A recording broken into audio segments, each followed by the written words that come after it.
ଆମର ଆଜି କାଇଁଚ ଆସିଛି। ଯେଉଁ କାଇଁଚରେ ଆମେ ବିଭିନ୍ନ ପ୍ରକାର ଜିନିଷ ତିଆରି କରୁଛୁ।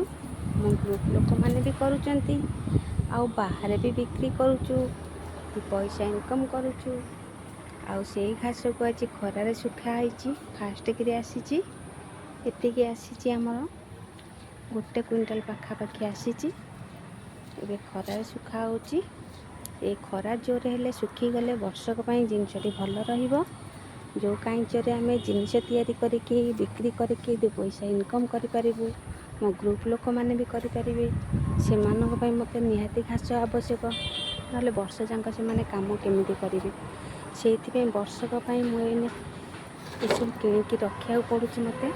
ଆଜି ବର୍ଷା କମିଯାଇଛି, ଖରା ହେଇଛି, ଜୋର ଖରା ହେଇଛି, ସେଇଥିପାଇଁ ଏଗୁଡ଼ାକ ଆଣିକି ଆଜି ଶୁଖେଇ ଦେଇଛି। ଶୁଖିଗଲା ପରେ କାଲିକି ମୁଁ କେମିତି ତିଆରି ହେଉଛି ସେଇଟା ଦେଖେଇବି।